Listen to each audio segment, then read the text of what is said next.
The symbols we use are visual esoteric teachings with embedded inherent energetic and informational content. One of the very best examples of this is the enneagram. The enneagram is known as a personality typing system. It goes from 1 to 9, and it's already built on a ring.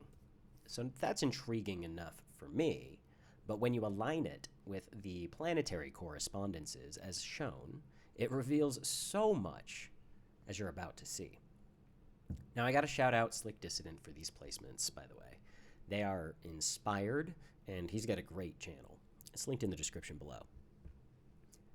Starting with the ring, we can think of it as being representative of the sun, the one ring going around the black rock of the earth in the middle and subdividing the totality of pure light into 9 different types, as reflected by the planets other than the earth.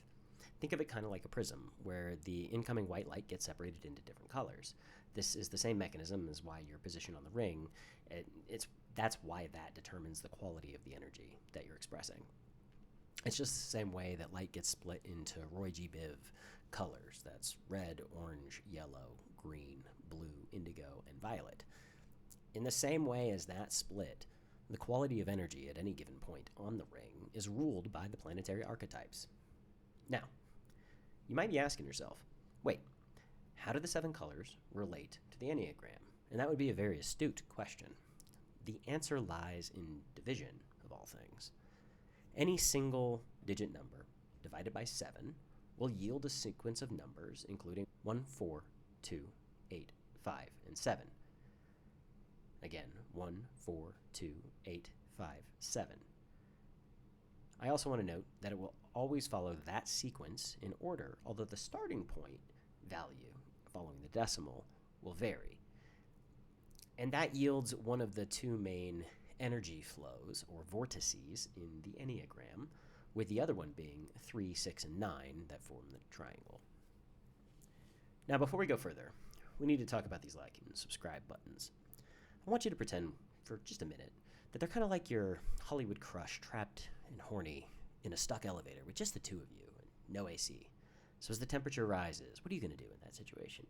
I mean, I don't know if it's a tap, a smash, a crush, perhaps a bit of fingering, who knows? Nonetheless, those like and subscribe buttons, they need some attention. So anyway, let's run through the different numbers and very lightly touch on what they mean. 1 is the reformer, or the perfectionist. It's the first initiatory energy, and it's ruled by Mars. In the evolution of energy, the first step is always movement. The 1 is the rational, idealistic type. 1s are principled, purposeful, self-controlled, and perfectionistic. 2 is the helper, or the giver, and it's ruled by the moon. 2 is the caring, interpersonal type. 2s are demonstrative, generous, people-pleasing, and possessive. 3 is the motivator, or performer, and it's ruled by Neptune. 3 is the success-oriented, pragmatic type. 3s are adaptive, excelling, driven, and image-conscious. 4 is the romantic, or the artist. It's ruled by Venus, the planet of beauty and love. 4 is the sensitive, withdrawn type. 4s are expressive, dramatic, self-absorbed, and temperamental. 5 is the investigator, the observer, or the thinker, and is ruled by Mercury. 5 is the intense cerebral type. 5s are perceptive, innovative, secretive, and isolated. 6 is the loyalist, or the questioner, and is ruled by Uranus. 6 is the committed, security-oriented type. 6s are engaging, responsible, anxious, and suspicious. 7 is the epicure, or the generalist, and it's ruled by Jupiter. 7 is the busy, fun-loving type. 7s are spontaneous, versatile, distractible, and scattered. 8 is the challenger. It's ruled by Saturn. 8 is the powerful, dominating type. 8s are self-confident, decisive, willful, and confrontational. And finally, 9. 9 is the peacemaker. It's ruled by Pluto as the last energy in the sequence, ending in death and rebirth before restarting or possibly exiting the cycle. 9 is the easygoing, self-effacing type. 9s are receptive, reassuring, agreeable, and complacent. Okay, so that's position. But there's more. The enneagram also has two other key elements: directionality and triads. So, just as in life, it's not just about where you are, it's also about where you're headed.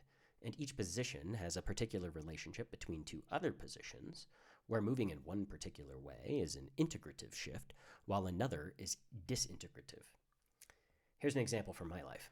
Take me. I'm a 5, which means I'm very much in my head all the time. So much so that it's hard for me to sometimes even realize just what I'm literally feeling in the moment until much later. So in a healthy shift, I will acknowledge my tendency to feel overwhelmed by the world, lean into trusting the universe, and behave more like an embodied 8. It's not about shifting from fear to anger. Rather, it's about moving beyond the fears of the world, and which form the basis of my drive to try to understand literally everything. By contrast, if I was to go towards the 7, that would be a disintegrative shift, because here, instead of applying my mental competency as the basis for trusting the world, which would be the 8 approach, instead I'd be seeking pleasure and indolence as an epicure.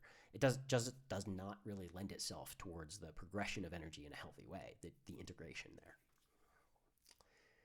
So, on to triads.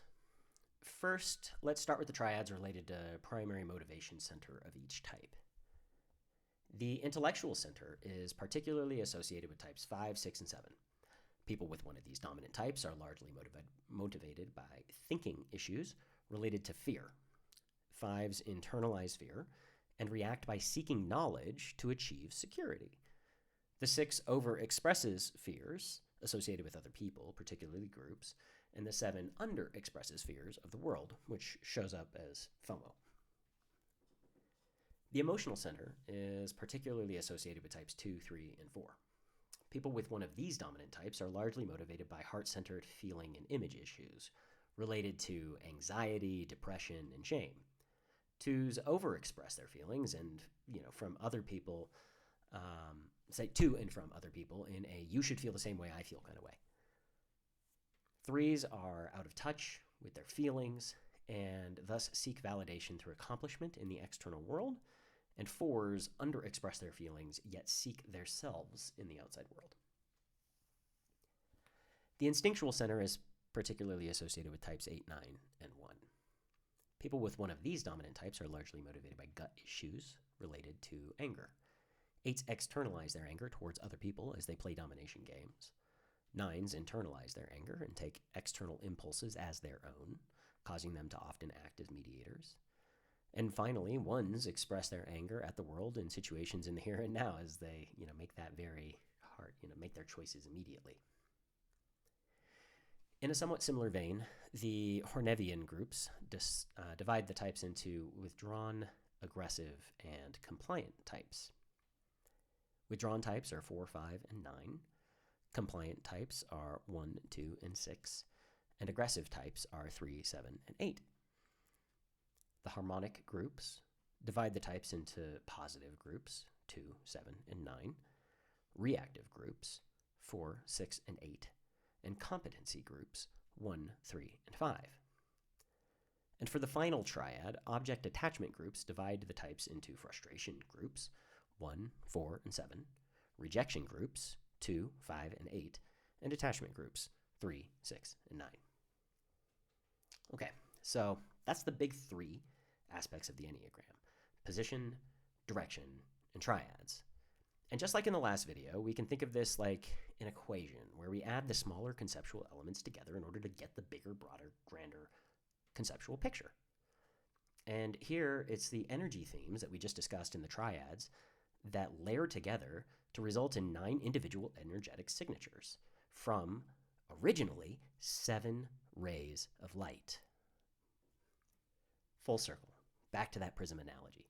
You can almost think of the themes of the triads as each being one of the 3 faces of that prism that, when taken together, cause pure light to split into its infinite individual components, but which we recognize as being 7 individual expressed light frequencies.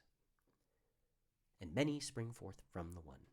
And when taken as a whole, we find that all is one, and the one is the all. And remember, the symbols that we use are visual esoteric teachings with embedded inherent energetic and informational content. One of the very best examples of this is the Enneagram. And now you know why.